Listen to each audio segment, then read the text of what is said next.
Good morning. It's November 7th and we have a new president. Hello! So happy about that.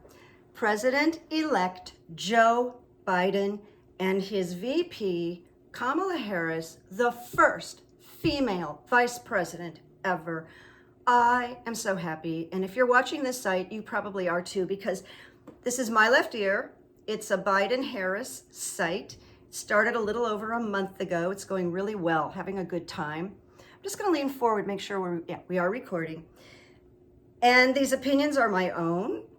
And I want to thank you in advance if you would hit the subscription button. It helps me out. As you know, everybody says that. I can't find a new way of saying that. I'm going to have to come up with something. I am the writer, producer, director of My Left Ear.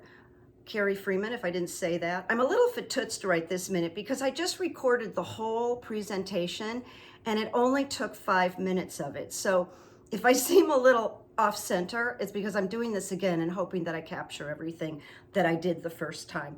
And I'm referring to my notes.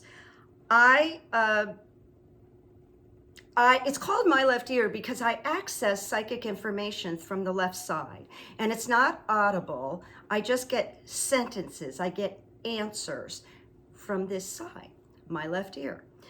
And what I do in life is I do psychic coaching using my left ear. I do therapeutic hypnosis, and I've been doing that for over 20 years to help people with specific issues. And because I'm in the Screen Actors Guild and I have a theatrical and artistic background, I coach actors and writers.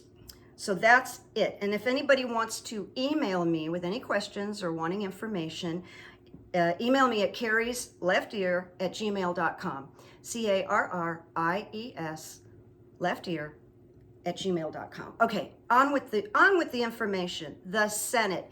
There's a very exciting runoff that's happening December 5th. It has to do with Georgia. And I did call Jon Ossoff to win for the Senate, Democrat. But now it's like a razor, it's so razor close. And David Perdue, who is the existing senator from Georgia, who's a Republican, he hasn't gone over the 50%. So this is going to cause this runoff, which is exciting. And Jon Ossoff, I'm just saying, is going to need our contributions. He's going to need a lot of money. Even if it's $5, I'm sending him money. David Perdue, I just want to point something out. Maybe about 2 months ago, I'm not sure, but I saw him. He got up in front of a crowd and he mispronounced Kamala Harris's name on purpose. And it was incredibly disrespectful. It was ugly, misogynist. So I don't like him. And then the other Senate runoff race is Democrat Reverend Raphael Warnock running against existing Republican Senator Kelly Loeffler. And you might remember that Kelly Loeffler came out of a meeting and she sold a bunch of her stocks, okay? She's very suspicious, and I hope she gets investigated for insider trading, because I'm pretty sure she did. The left ear is pretty sure she did. So that could shift the whole Senate into Democratic, and then we'd have Chuck Schumer as the speaker. Really want to push that agenda. I want to admit to you, I was wrong about Lindsey Graham. He won. And I thought Cal Cunningham was going to beat Tom Tillis, but I think that's up in the air right now. I want to make a suggestion, and it's metaphysical. I have found over the years, because I do really great manifestation. I really manifest a lot. Even my friends go, wow, you really. And I noticed something over the years. I say something. I say, wouldn't it be nice? Wouldn't it be nice if we got a Democratic Senate?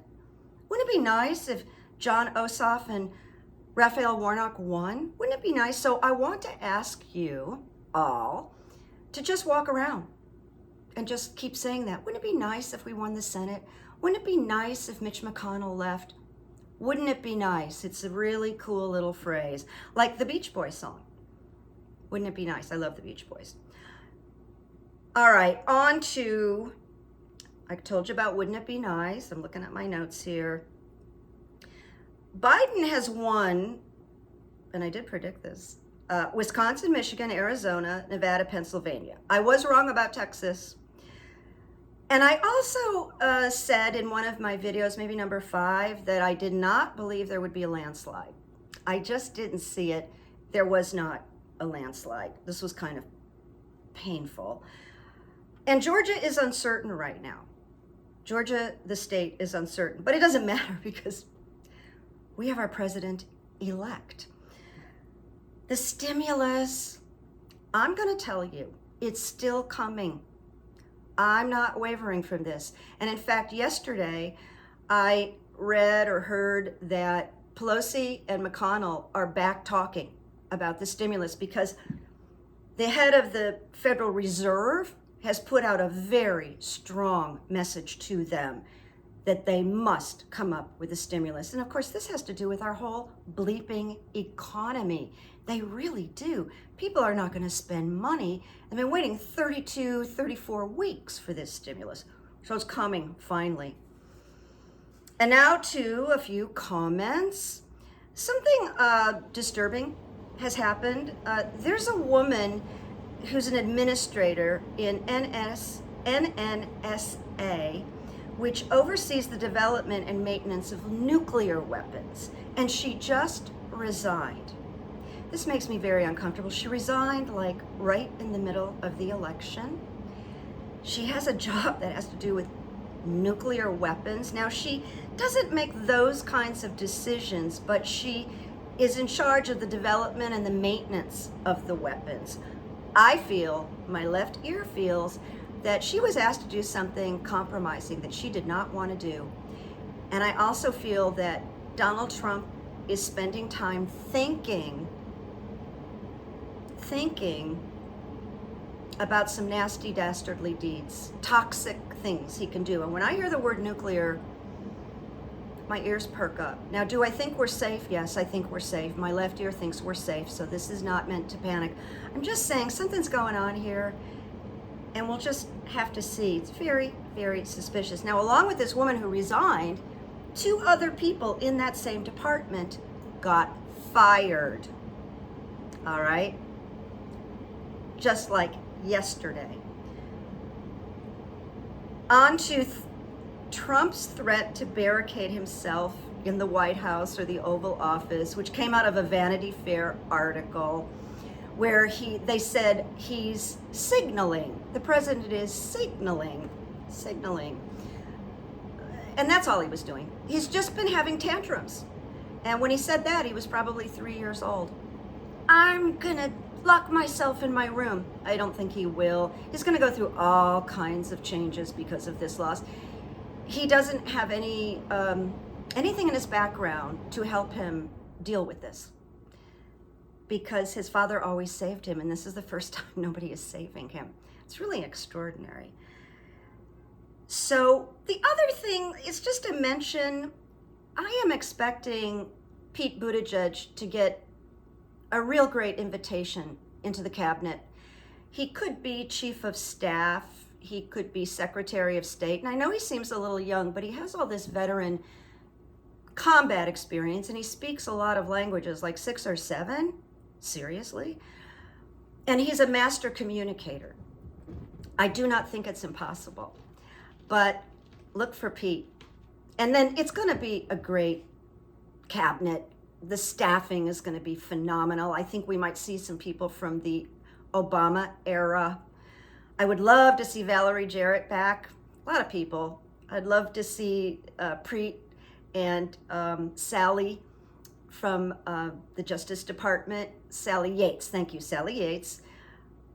And I personally like, well, I'm not going to say. There's somebody I really like for AG, but I'm just going to not say right now. Whoever it is going to be fantastic. Now we've come to the quotes, and I am finding people really like these quotes. So I found a quote by a man named Jay Shetty. And Jay Shetty is a British author.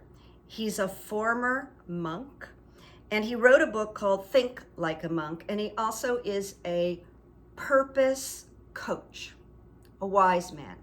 So he said this in August of 2020. Listen. There is a huge shift right now in relationships. Toxic relationships are ending. Allow them to end. Surrender. Do not settle for less. The collective is going through an upgrade, and we cannot take them with us. We cannot take these relationships with us.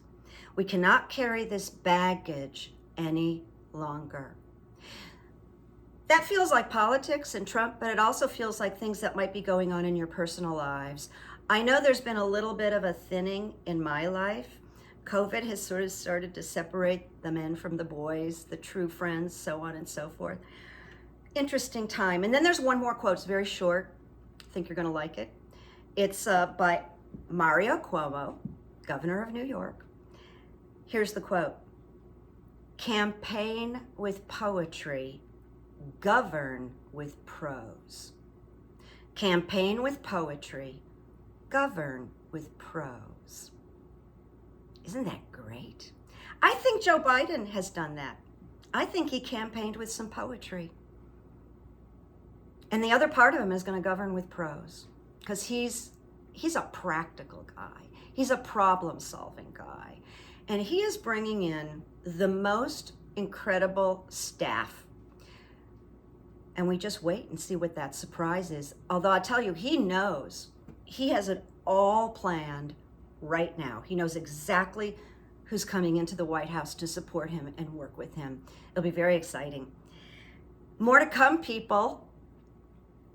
Feel good, celebrate the day. We didn't get everything we wanted, but we got a lot.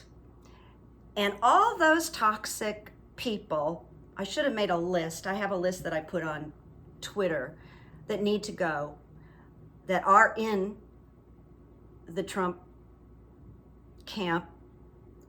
They're going to go.